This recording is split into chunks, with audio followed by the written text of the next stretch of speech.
Ladies and gentlemen, welcome to Invest Africa, the show where we discuss investment opportunities in Africa. Our guest today is Gopa Kumar, the CEO of Banyan Bank. Gopa Kumar, welcome to the show. Thank you. Gopa Kumar, tell me about Banyan, which is now the 21st bank in Mauritius. So we are a new bank, as you said, we are the 21st bank here. We started late last year in October. We started our commercial operations in February of this year.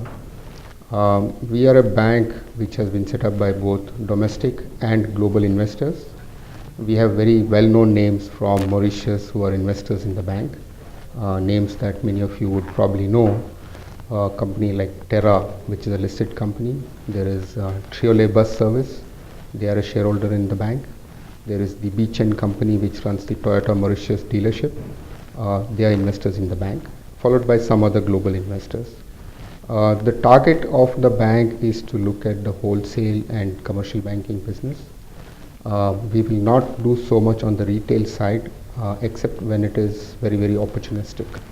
And I'll take you through some of those, in this during this meeting. What are the prospects of wholesale banking in the region and in particular in Africa? At the moment, for us, because we come from India, some of the promoters are from India. I have spent many years in commercial banking in India. For the first year at least, we'll be looking at building assets in India. So we'll be lending to companies in India. But as we go along, we see a lot of linkages between India and Africa. So there are Indian companies which are looking to invest in Africa. There are many Indian companies doing trade business with Africa. So initial focus is going to be on the cross-border trade as well as other lending opportunities for Indian companies in Africa. Clearly we see a great opportunity. It's just started. I think the Chinese companies have gone to Africa in a large way. Indian companies are following suit. It's just a matter of time before you hear a lot of Indian names going to Africa. And we also understand from a Mauritian point of view that the government wants to make Mauritius as a financial hub, trading in financial services between this Indian subcontinent into Africa. Can you tell me more about how that might be successful or should be successful? I think the country is very well positioned to be a gateway to Africa, and which is what the government of Mauritius, through companies like Invest Mauritius and Enterprise Mauritius is trying to do. And I think, for whatever has been done till now has been very, very successful.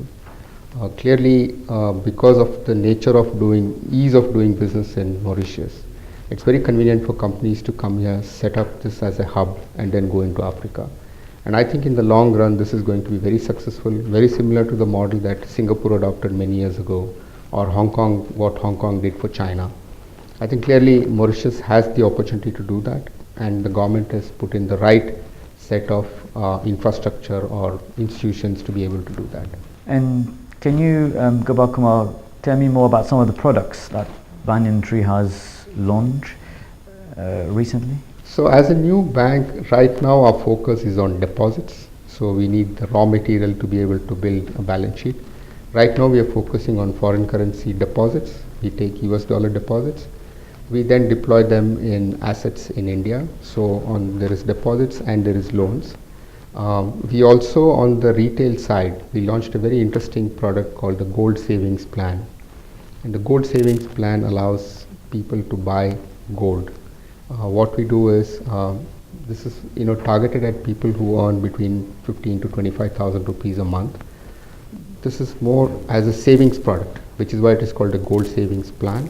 With about 1,500 rupees, we then give a loan to buy gold from Bank of Mauritius, and this loan is repaid over a 12-monthly period. The monthly installment on loan is as low as 1,200, 1,300 rupees. So it helps the customer save over a period of 12 months, and at the end of 12 months, the customer gets gold in return. It's a very unique product. We've done significantly well in the last 3 months since we launched this. We only have this office here, and it's done very well. And I think the success of the Mauritius as a financial hub depends a lot on the double taxation agreement. I think that's being discussed. And how do you see that encouraging more Indian investors in going into Africa and maybe vice versa?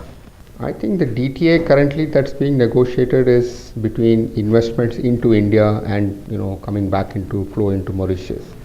Um, I don't think that will have an impact on the other way around, where an Indian investors coming to Mauritius and trying to invest, because finally the entity that will invest into Africa will be the entity out of Mauritius.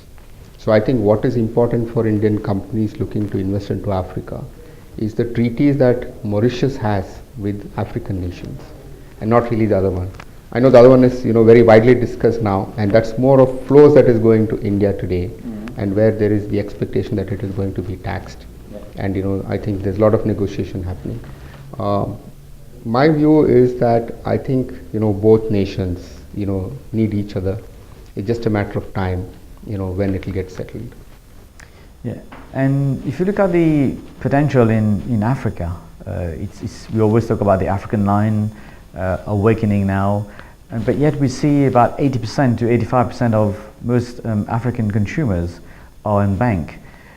How do you see that evolving over time, and how maybe Banyan Bank can help? So I think financial inclusion is a challenge that I have seen, and some of the promoters who are from India, we have seen that in India, because India also, in spite of the large growth of the banking sector, there is a lot of unbanked population in India. And I think the government, the central bank, they have put in certain infrastructure to be able to develop that. We think that we'll be able to do something very similar. For example, today biometric recognition, or maybe using a fingerprint recognition. Today you don't see that in banks, but you actually see that as part of financial inclusion initiatives in India. So you go to a small town, small rural center, so you have what is called a banking correspondent going with a handheld machine. He identifies the customer through this mechanism, and everything is done very seamlessly. So the moment a client deposits some money, it then goes straight into the client's account through satellite. So I think there are solutions today to be able to tap into the what is called the non-bank sector, and that non-bank sector also is profitable for the banks in the long run. The idea is to keep the cost of servicing low, and today technology is able to do that. I think we will be able to do something in that direction. We are looking at something in Mauritius itself on the financial inclusion side.